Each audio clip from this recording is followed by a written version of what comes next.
members of the armed services shouldn't be following illegal orders. The president saying that's seditious act punishable by death. I mean, what was your reaction? Well, I'm a 30-year Air Force guy, so I have some thoughts on it. But first of all, we're taught from day one, the only follow lawful orders are oath is to the Constitution. So and they're my friends, but I didn't agree with the video. I don't think it was needed. I thought it was a bit provocative, but they surely didn't deserve the president to come back saying they deserve to be, charged with treason and things like that, sedition. So I think one thing was wrong, and the other one was even more wrong, if you ask me. I mean, are you concerned in this time of heated political rhetoric? We've been talking about this for months now, and especially since the murder of Charlie Kirk. Are you concerned that from the top down that this is a problem? So what, insinuating that the military's going to follow unlawful orders, that adds to this anger and this mob mentality that we're seeing in our House. But the president also coming back saying these people deserve to be tried for sedition and treason. That's not right either. Because, I think most people know it's hyperbole. Doesn't literally mean it. But in a country of 340 million people, you're going to have a few people that aren't stable, and they hear this stuff and they overreact. And that's what we saw with Charlie Kirk, in my view.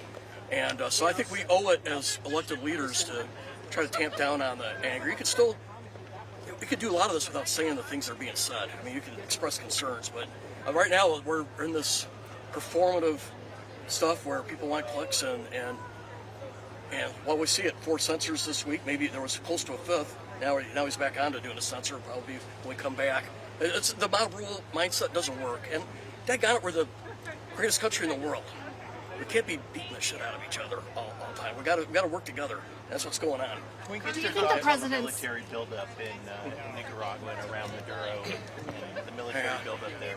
I don't think the White House has done a good job explaining what they're doing. If you want support from Congress, you can come in and say, hey, here's our priorities, here's our objectives, our goals. I think it's doable because I've lost family members from drugs. Most of us have. 100,000 people die a year. But you gotta, it's one thing to do a military operation, and then you come back and say, this is why we did it. If it's continued operations, you gotta come to Congress. That's not being done. And I think they owe it to come back to Congress for authorization, but they gotta make the case to the American people. That's what we're doing, and why. I mean, a 30-year Air Force guy, that's what our presidents have always done, right? If there's something you think you got to use the military for, you come to the American public and say, this is why I'm doing it, why it's important. And I just think more could be done there to explain what's going on. Congressman, you talk about hyperbole. I mean, how are people supposed to know if it's hyperbole when he's literally reposting that members of Congress should be hung? I'm giving you my sense of it, that he speaks in hyperbole a lot. I'm not defending it. I don't think it's right. I don't think it's presidential.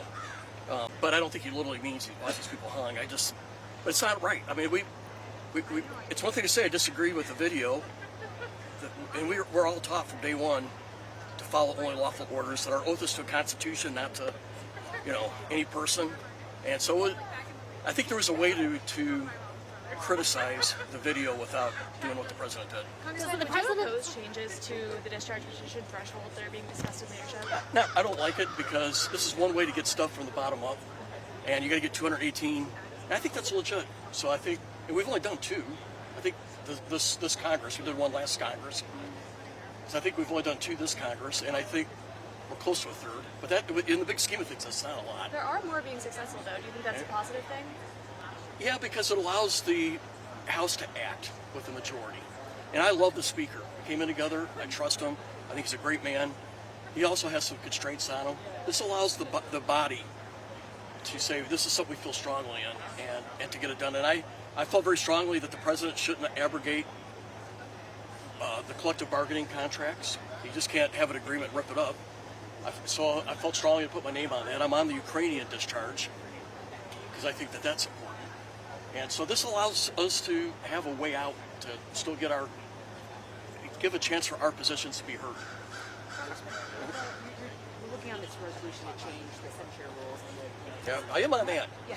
How is that going? And do you think there's enough support for I think this week was like an Animal House version of the House, and it's having 4 censors. We came close to a 5th, and now the person who was going to do the 5th decided he's going to not wait. So if we were going to be here tomorrow, we would have probably got a 5th one. But I think by what Don Beyer and I, the 2 Don Bs, we're making sure it's bipartisan. I don't like these partisan censors and partisan kicking people off committee. There's got to be some support on the other side to kick someone off committee, if you ask me. And that's why I thought Delegate Plaskett didn't do something wise at all. I mean, communicating, with Epstein was not wise. I'm trying to say it politely, but to kick her off committee for it seemed like an overreach. I think most of us actually feel that way. This will, I think, provide a little. I think it will ensure that it's more bipartisan, and that's a good thing for the House. On discharge petition, what are the chances of using that to do ACA subsidies? Totally unrealistic at this point? Right now, I'm just trying to create an environment where we can get an agreement in the Senate. Now, if you ask me this a month from now and there's been no movement, I'll reconsider. But I'm trying to show Republicans and Democrats can work together. And I already know that most people sort of like our framework. You may not like 200,000, you may want 180, maybe you want 220. We can we can negotiate that stuff. I'm just trying to make it possible to say that we can do this. But now, if you go a month and there's been like zero movement, wouldn't you say a month is too late, though? well, I'm just giving you. No. I'm just saying the reality is like January 1st is coming very quickly. I want to give an opportunity to solve this in the regular order.